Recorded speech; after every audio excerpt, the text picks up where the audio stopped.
মূলত এই তথ্যগুলাই হচ্ছে কাজ ক্ষমতা শক্তির গুরুত্বপূর্ণ তথ্য, যা চট্টগ্রাম বিশ্ববিদ্যালয়ের এই ইউনিটের জন্য লাগবে। ভাই তোমরা যারা চিন্তা করো যে ছবির জন্য অনেক কিছু পড়তে হবে, বিশ্বাস করো ছবির জন্য প্যাটার্ন বুঝলে আসলে পড়াশোনাটা অনেক ইজি। একটা চ্যাপ্টারের জাস্ট স্পেসিফিক বিষয় থেকেই কিন্তু প্রতি বছর ছবিতে প্রশ্ন আসে। সো আমরা কাজ ক্ষমতা শক্তি থেকে জাস্ট এই যে কয়েকটা ভাই এখানে তথ্য, এই তথ্যগুলোই পড়বো, পাশাপাশি আমরা দাগানো বইটা পড়বো, সকল লেখকের অনুশীলনী এমসিকিউ করবো এবং ভাইয়ার এক্সামে প্রতিনিয়ত এক্সাম দেবে, প্র্যাকটিস করবা, ইনশাল্লাহ তোমাদের 100% কভার হবে, আর কিছু লাগবে না। সো এখানে দেখো কাজের সূত্র আমি দিয়েছি, কাজ W equal to F S, অর্থাৎ যদি দুইটা ভেক্টরের রূপে দেওয়া থাকে তাহলে কাজের সূত্রটা হচ্ছে ওই দুইটা ভেক্টরের ডট গুণফল, অথবা যদি আমাদের থিটা আকারে থাকে বা কোণ আকারে থাকে বা অ্যাঙ্গেল থাকে তাহলে আমরা কাজ নির্ণয়ের সূত্র ব্যবহার করব এফ এস কস থিটা। এ হচ্ছে বল, এস হচ্ছে সরণ। অথবা যদি কোন একটা বস্তুকে উপর থেকে নিচে নিয়ে যাওয়া হয় বা ফেলানো হয়, যদি উচ্চতা দেওয়া থাকে, অভিকর্ষ ত্বরণ কাজ করে, তখন কাজের সূত্র হচ্ছে ডাব্লিউ ইকুয়াল টু এমজিএস, অথবা বল এবং সরণের গুণফলকে কি বলে, কাজ বলে। অর্থাৎ কাজ হতে গেলে অবশ্যই সরণ সংগঠিত হতে হবে। পাশাপাশি কাজের একক কি ভাইয়া, কাজের একক হচ্ছে জুল, আবার হচ্ছে ইলেকট্রন ভোল্ট, আবার হচ্ছে কিলোওয়াট ঘন্টা। আমাদের এই তিনটা কাজের এককে কিন্তু মাথায় রাখতে হবে। ঠিক আছে, আমরা শুধু জানি কাজের একক জুল, কিন্তু পাশাপাশি ইলেকট্রন ভোল্ট, কিলোওয়াট ঘন্টা এগুলো মাথায় রাখতে হবে। 1 জুল হচ্ছে 10^7 আর্ক, অথবা 1 আর্ক হচ্ছে 10^7 জুল। 1 ইলেকট্রন ভোল্ট হচ্ছে কত ভাইয়া, 1.6 10^19 জুল। কাজের মাত্রা হচ্ছে ml স্কয়ার T−2। এখানে দেখো শুধু কাজের মাত্রা না, এই কাজ, টর্ক, তারপর হচ্ছে জড়তার ভ্রামক, ঠিক আছে, এই তিনটারই মাত্রা হচ্ছে কি ভাইয়া, ml স্কয়ার T−2। মাথায় রাখবা কাজ, টর্ক, জড়তার ভ্রামক এবং শক্তি, সকল প্রকার শক্তির মাত্রা কি ভাইয়া, ml স্কয়ার T−2। এটা মাথায় রাখবা। 1 ক্যালোরি হচ্ছে 4.2 জুল, 1 জুল হচ্ছে 0.24 ক্যালোরি। ধনাত্মক কাজ এবং ঋণাত্মক কাজ আছে। ধনাত্মক কাজ হচ্ছে কি ভাইয়া, ধনাত্মক কাজ হচ্ছে যেটা দিকে কাজ করে সেটা ধনাত্মক, এবং সেটা হচ্ছে আমাদের বিপরীত দিকে কাজ করে সেটা হচ্ছে আমাদের ঋণাত্মক কাজ। তো ধনাত্মক কাজের ক্ষেত্রে কিন্তু ত্বরণ সৃষ্টি হয়, ঋণাত্মক কাজের ক্ষেত্রে কিন্তু মন্দন সৃষ্টি হয়। এখানে স্থিতি শক্তি কিন্তু হ্রাস পাবে, আর ঋণাত্মক কাজে কিন্তু স্থিতি শক্তি বৃদ্ধি পাবে। ধনাত্মক কাজের ক্ষেত্রে গতি শক্তি বৃদ্ধি পাবে, কিন্তু ঋণাত্মক কাজের ক্ষেত্রে সেটা হ্রাস পাবে। এই বৈশিষ্ট্যগুলো কিন্তু আমাদের মনে রাখতে হবে ভাইয়া। এখানে ছবিতে এই ধরনের থিওরিটিক্যাল প্রশ্নগুলো কিন্তু বেশি আসতে দেখা যায়। পাশাপাশি ধনাত্মক কাজের থিটার রেঞ্জটা কত ভাইয়া, থিটার ভ্যালু হচ্ছে 0 সহ 90 এর ছোট, অর্থাৎ 0 থেকে 89 পর্যন্ত। এটা হচ্ছে আমাদের কি, ধনাত্মক কাজের থিটার রেঞ্জ। আর ঋণাত্মক কাজের থিটার রেঞ্জটা কত, 90 এর বেশি, অর্থাৎ 91 থেকে 180 পর্যন্ত। এই রেঞ্জগুলো মাথায় রাখবা।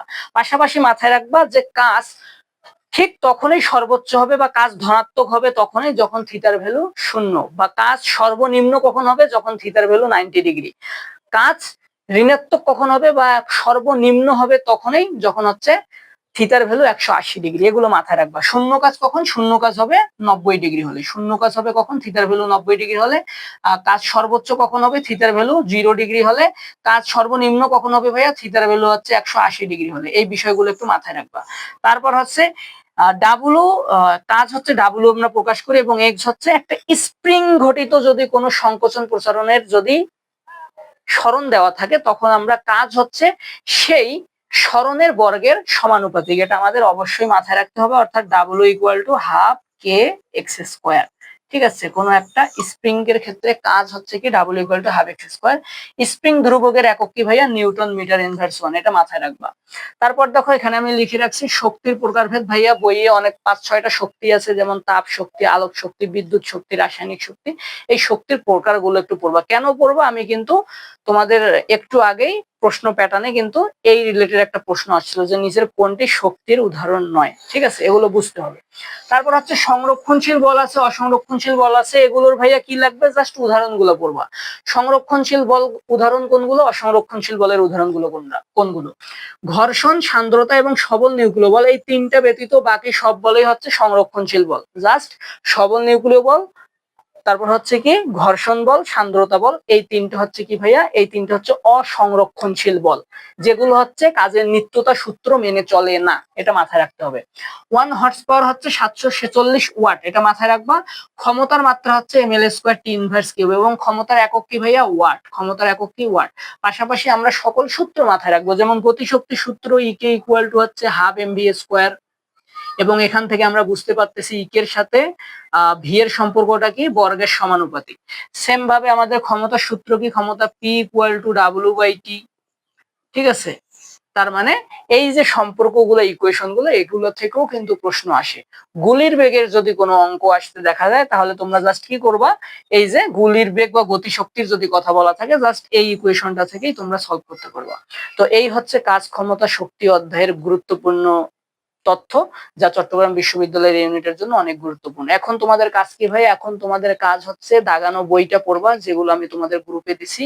পাশাপাশি তোমাদের করতে হবে সকল লেখকের অনুশীলনীর এমসিকিউ, এবং কি করতে হবে, আমি যে তথ্যগুলো বললাম এই তথ্যগুলো তোমরা একবার রিভিশন দিয়ে দাও 5 মিনিটের মধ্যেই, এবং তোমাকে জাস্ট আমার এক্সাম বেসে এক্সাম দিবা রেগুলার ইনশাল্লাহ। আর একটা অধ্যায় থেকে, এই অধ্যায় থেকে আর কিছু তোমাদের লাগবে না।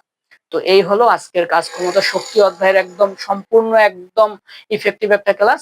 ইনশাল্লাহ এর বাইরে ছবির এই ইউনিটে ভর্তি পরীক্ষায় আর কিছু লাগবে না। সো ক্লাসটি সবাইকে দেখার জন্য অসংখ্য ধন্যবাদ। আল্লাহ হাফেজ।